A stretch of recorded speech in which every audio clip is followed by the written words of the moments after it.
Welcome to Karjon Rabeya blogs. আসসালামু আলাইকুম, সবাই কেমন আছেন? আজকে একটি সহজ রেসিপি নিয়ে হাজির হয়েছি। আজকে আমরা বানাবো নরম খিচুড়ি, যেটা সবাই জানে, তারপরও আমি আমার পছন্দ মতো আমার যেভাবে আমি বানাই সেভাবে আপনাদের সাথে শেয়ার করছি। ছোট বড় সবাই পছন্দ করে। এই খিচুড়িটি 6 মাসের বাচ্চাদেরও খাওয়াতে পারবেন। ব্লেন্ড করে নিলে ভালো হয় এবং এটা বিভিন্ন চাল ও ডালের মিশ্রণ। চলুন আমরা মূল রান্নায় চলে যাই। ঠান্ডায় এই বৃষ্টির দিনে নরম খিচুড়ি খেলে মন্দ হয় না, তাই ফ্যামিলির জন্য সকালেই এই নাস্তার আয়োজন করেছি এবং তাই আপনাদের সাথে শেয়ার করছি। দেখতে পাচ্ছেন বাইরের আবহাওয়া কেমন পরিস্থিতি হয়েছে, গাছপালা কিভাবে নড়ছে, অনেক বাতাস বাইরে এবং অনেক সাউন্ড হচ্ছে।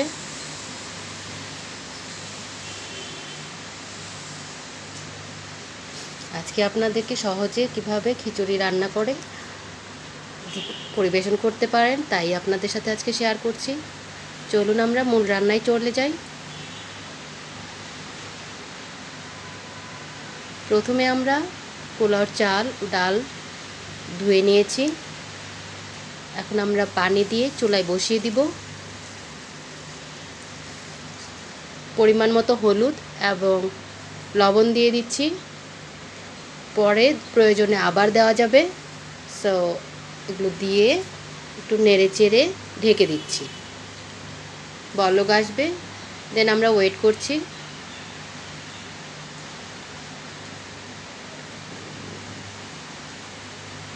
বাইরে অনেক জোরো সোরো হাওয়া বইছে। বৃষ্টির মাঝে পাখিও এসে গাছের নিচে স্থান করে নিচ্ছে। এদিকে আমাদের খিচুড়ি সেদ্ধ হয়ে গেছে, চাল ডাল। আমরা ডাল ঘুটনি দিয়ে এগুলো একটু ঘুটে নিচ্ছি, যেহেতু নরম হবে একটু পানি জাতীয়ই থাকবে। একটু সাথে দেওয়ার জন্য একটু কালারফুলের জন্য আমি মটরশুঁটি নিয়েছি, পুঁইশাক পাতা নিয়েছি, সাথে গাজর কুচি। এগুলো আমার ফ্রোজেন ছিল এবং এগুলো মটরশুঁটিগুলো অলমোস্ট সিদ্ধ করে ফ্রোজেন করা। সাথে আমি টমেটো কুচি করে নিয়েছি। একটু ভেঙে গেলে আমরা এগুলো দিয়ে দিব। বড়দের জন্য যেহেতু, তাই বেশি ঘোটার প্রয়োজন নেই। আর বাচ্চাদের জন্য হলেও এটা বানাতে পারেন, আপনারা ব্লেন্ড করেও নিতে পারেন ছোট বাচ্চাদের জন্য হলে। যেহেতু ঘন মনে হচ্ছে তাই একটু পানি দিয়ে নিচ্ছি এবং এগুলো মিক্সড করে নিচ্ছি সবগুলো। দেখছেন সবুজ লাল হলুদ একটু কালারফুল হয়েছে। আর একটা কড়াইতে আমি পেঁয়াজ কুচি করে লাল করে নিচ্ছি এবং শুকনো মরিচ দিয়ে দিচ্ছি, এটা পেঁয়াজ সম্ভারের জন্য। এদিকে আমার এটা বলক চলে এসছে, পেঁয়াজ লালচে বাদামি হয়ে গেলে আমরা এটা ঢেলে দিচ্ছি এবং এটা ভালো করে মিক্সড করে নিব।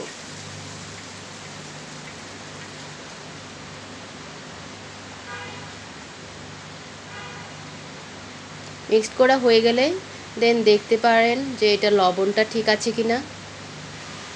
যদি প্রয়োজন মনে করেন আবার দেওয়া যাবে, আর লবণ দরকার না হলে প্রয়োজন নেই। আমারটা অলমোস্ট হয়ে গেছে। তার উপর দিয়ে আমি একটু জিরা গুঁড়া দিয়ে দিচ্ছি, এগুলো তেলে গুঁড়া করে রাখা। টালা জিরা গুঁড়া দিলে একটু স্মেলটা ভালো লাগে। আপনারা দিয়ে না থাকলে প্রয়োজন নেই, স্কিপ করতে পারেন। আমি দিয়ে একটু মিক্সড করে নিচ্ছি আবার। আমারটা অলমোস্ট হয়ে গেছে, আমি এটা এখন পরিবেশন করব। আপনারা যে যেভাবে পারেন পরিবেশন করতে পারেন। আমি আমার পছন্দ মতো করেছি। কেমন লাগলো রেসিপিটি? ভালো লাগলে অবশ্যই লাইক কমেন্ট এবং সাবস্ক্রাইব করে এই চ্যানেলটির সাথেই থাকবেন। যারা সাবস্ক্রাইব করেছেন তাদেরকে অসংখ্য ধন্যবাদ জানাচ্ছি। সামনে আরও নতুন ভিডিও দেওয়ার চেষ্টা করব। আমাদের সাথেই থাকবেন এবং এই চ্যানেলটিকে সামনে এগিয়ে নিয়ে যেতে সাহায্য করবেন। আজকে এই পর্যন্তই। সবাই ভালো থাকবেন, সুস্থ থাকবেন এবং রেসিপিগুলো রান্না করার চেষ্টা করবেন। কেমন হয়েছে জানাবেন। আসসালামু আলাইকুম ওয়া রাহমাতুল্লাহি ওয়া বারাকাতুহু।